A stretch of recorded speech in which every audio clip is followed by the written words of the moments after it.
Hello students, welcome to my YouTube channel. As you know that today I am going to explain you most favorable and most demanding topic articles. Mostly students confused in this topic. So today I am deeply explain to all of you articles topic. So you can see here there are so many words are written a, an and the. So these three words are called articles. These three words are called articles means a, an and the. A, an and the, these words are called articles. So everybody has understood these are called articles, words a, an and the. So meaning of a and an is एक. हिंदी में इसको बोलेंगे एक. इसका sense अगर Hindi writing में English writing में आप राइट करते हो any sentence you can write. So meaning of this word a and an means एक. अब मोस्टली यहाँ पर कन्फ्यूज़न ये क्रिएट होती है कि जो दा होता है इसको दा पढ़ते हैं या फिर दी पढ़ते हैं. Some students are confused here कि इसको दा पढ़ेंगे या दी पढ़ेंगे. तो इस वीडियो के साथ आप एंड तक जुड़े रहिए, आपको ये पता चल जाएगा कि आपको कहाँ पर दा का यूज करना है, कहाँ पर दी का यूज करना है, इसका करेक्ट प्रोनाउंसिएशन होता क्या है. ओके. सो हम लोगों ने अपने चाइल्डहुड में मीन्स पीजी क्लास में, फर्स्ट क्लास में, सेकंड क्लास में, थर्ड क्लास में पढ़ा होगा कि जो words A E I O U से स्टार्ट होते हैं उनसे पहले आपको एन का यूज करना है. और जो वर्ड्स आपके इनको वॉवेल्स बोलते हैं. ये आपके वर्ड्स क्या होते हैं, ये वॉवेल वर्ड्स होते हैं. So starting of any word if there this word is coming, this letter is coming, so you have to fill there an. And जो वर्ड्स आपके कॉन्सोनेंट साउंड से स्टार्ट, कॉन्सोनेंट वर्ड से start होते हैं वहाँ पर आपको ए का यूज करना है. ये आपने फर्स्ट सेकंड थर्ड क्लास में पढ़ा होगा. But this is totally wrong. अगर आप इस तरीके से आर्टिकल फिल करते हो तो आपका हमेशा आर्टिकल आप रॉन्ग ही फिल करोगे. सो अगर आपको करेक्ट यूज आर्टिकल का पता करना है so listen properly and listen carefully. सबसे पहले आपको आर्टिकल का यूज कैसे करना है. ए और एन का यूज मैं अभी एक्सप्लेन कर रही हूँ. तो ए और एन का यूज आपको कहाँ करना है. ए और एन का यूज आप वहाँ करेंगे. सबसे पहले तो आपको ये इन वर्ड्स पर बिल्कुल भी ध्यान नहीं देना है, इन वर्ड्स के साउंड पे ध्यान देना है. आप सभी लोगों ने अपने क्लासेस में पढ़ा होगा, पीजी क्लास में या एलकेजी क्लास में पढ़ा होगा हिंदी लेटर्स के बारे में. सो हिंदी लेटर्स आप सभी लोगों ने पढ़े होंगे. सो हमें हिंदी लेटर्स पर ही कंसंट्रेट करना है. मीन्स आ से लेकर ज्ञा तक के जितने भी हिंदी लेटर्स होते हैं उन्हीं पर हमें क्या करना है, कंसंट्रेट करना है. और मैं वहाँ पर उसमें भी स्वर होते हैं मीन्स वॉवेल होते हैं और कॉन्सोनेंट होते हैं. स्वर को इंग्लिश में बोलते हैं वॉवेल और कॉन्सोनेंट को इंग्लिश में बोलते, कॉन्सोनेंट को हिंदी में बोलते हैं व्यंजन. सो आपको इसी तरीके से मीन्स हमें साउंड पे ध्यान देना है. जैसा कि मैंने बताया कि आ से लेकर आहा तक के जितने साउंड होते हैं, जितने भी वर्ड्स के साउंड होते हैं उनको हम लोग क्या बोलते हैं, उनको बोलते हैं वॉवेल साउंड. जबकि इसी के अपोजिट साइड में का से लेकर ज्ञा तक के जितने भी लेटर्स होते हैं उनको बोलते हैं कॉन्सोनेंट साउंड. ओके. सो हमें साउंड पर ही ध्यान देना है. साउंड पर कैसे ध्यान देंगे, जैसे कि ए और एन का यूज करना है. जैसे मैंने आपसे बोला कि ऑनेस्ट मैन.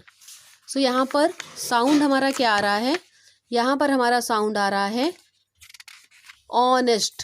आ का साउंड आ रहा है. You can see this example. यहाँ पर जैसे मैंने अम्ब्रेला राइट किया तो अम्ब्रेला में किसका साउंड आ रहा है, अम्ब्रेला मीन्स ए का साउंड आ रहा है. यहाँ पर किसका साउंड आ रहा है, ए का साउंड आ रहा है, अम्ब्रेला. सो अम्ब्रेला में ए का साउंड आ रहा है इसलिए यहाँ पर मैंने एन का यूज किया है. मैंने अभी आपको बताया कि जो आ से लेकर आहा तक के जितने भी लेटर्स होते हैं अगर उन लेटर्स का साउंड आता है तो आपको एन का यूज करना है. जबकि इसके अपोजिट में क्या होता है कि अगर का से लेकर ज्ञा तक के बीच के वर्ड्स का साउंड आता है तो हमें क्या फिल करना है, हमें ए का यूज करना है. So you can see here umbrella में किसका साउंड आ रहा है, आ का साउंड आ रहा है. इसी के डाउन साइड में आप देखेंगे ऑनेस्ट मैन मीन्स यहाँ पर भी ऑनेस्ट आ का साउंड आ रहा है इसलिए यहाँ पर एन का यूज किया गया. नेक्स्ट आपका है HOUR आर। ओके, इसको हिंदी में बोलते हैं, हिंदी में इसका मतलब होता है घंटा। 1 आवर, 2 आवर, 3 आवर्स। ओके, सो किसका साउंड आ रहा है यहाँ पर? आर, मीन्स आ का साउंड आ रहा है, तो यहाँ पर एन का यूज किया गया। नेक्स्ट आपका ईयर, आ से आहा तक के बीच में ये वर्ड आता है ईयर, सो यहाँ पर भी एन का यूज किया गया है। ओके, नेक्स्ट आप देखेंगे यूनिवर्सिटी। अगर हम वर्ड्स के हिसाब से देखेंगे, वर्ड्स के अकॉर्डिंग चलेंगे, तो यहाँ पर फर्स्ट लेटर आपका यू है, तो आपको यहाँ पर एन का यूज करना चाहिए, जैसा कि आप लोगों ने पहले फर्स्ट सेकंड क्लास थर्ड में पढ़ा था। लेकिन हमें इसमें क्या देना है ध्यान, मैंने आपसे बताया था इसमें आपको साउंड पर ध्यान देना है। यूनिवर्सिटी में कौन सा साउंड आ रहा है? यूनिवर्सिटी मीन्स यू का साउंड आ रहा है, सो आपको यहाँ पर ए का यूज करना है, ए यूनिवर्सिटी। नेक्स्ट आपका है काइट, तो काइट में किसका साउंड आ रहा है? के का साउंड आ रहा है, सो यहाँ पर आपको ए का यूज करना है। नेक्स्ट आपका है यूनिफॉर्म, सो यूनिफॉर्म में किसका साउंड आ रहा है? या का, सो यहाँ पर भी आ का यूज करेंगे। नेक्स्ट आपका है बंच ऑफ की, सो बंच ऑफ की में भी किसका साउंड आ रहा है? ए का, सो यहाँ पर भी आप ए का यूज करेंगे। मीन्स किसका साउंड आ रहा है? बी का साउंड आ रहा है। बंच ऑफ की मीन्स बा का साउंड आ रहा है, यहाँ पर ए का यूज करना है। इंक पॉट मीन्स ई का साउंड आ रहा है, जो कि आ से आहा के बीच में आता है, इसलिए यहाँ पर आप एन का यूज करेंगे। Okay, an ink pot. So I think have you understood this most of the articles, how do we use a and how do we use an. So look at the examples, means kinds of the articles. Mostly articles are two kinds, definite articles and indefinite articles. Here you can see that definite articles and indefinite articles. Definite means nishchit and indefinite means anishchit. Definite article means the and indefinite article means anishchit, a and an. Indefinite article means a and an, and definite article means the. Okay, so indefinite articles मैंने अभी आपको explain किया. What are indefinite article? a and an. So a और an का use मैंने अभी आपको explain किया कि जहाँ पर आप indefinite articles से बोलते हैं जिसमें a और an आते हैं, वो हमारे indefinite articles होते हैं. And how do we use a and how do we use an? So where do we, first of all you can look here, where do we use an?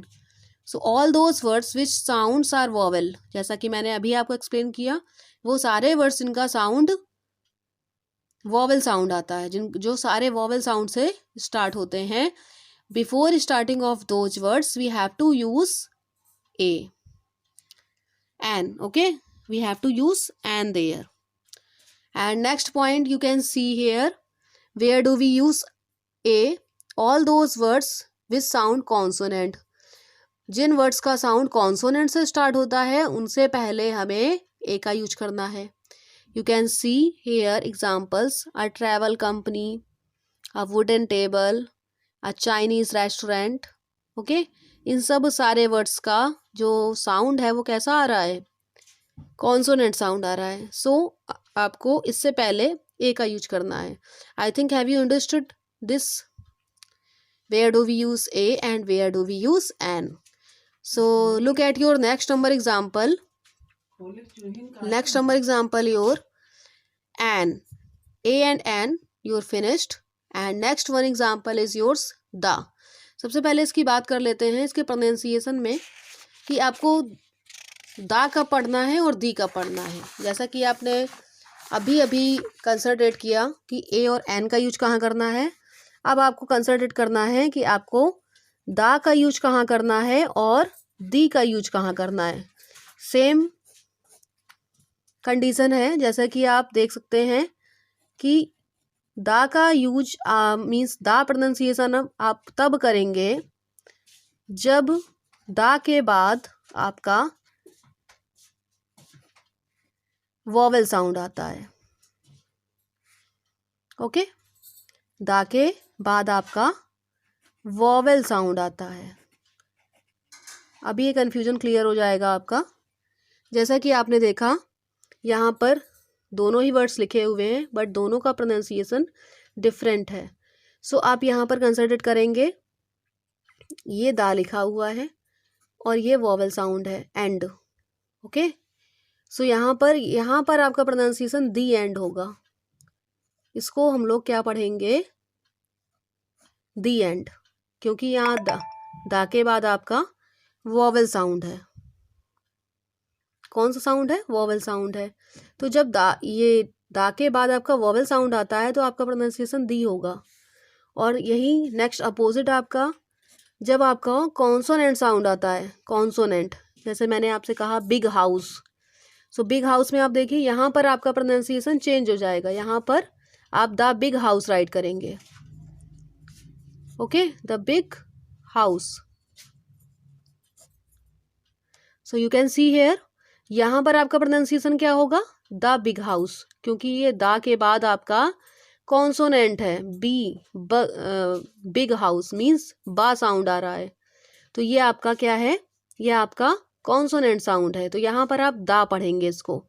But इसी के opposite अगर vowel sound आता है इसके बाद आप तो आपको यहाँ पर दी साउंड करना है। Okay, so I think your confusion is over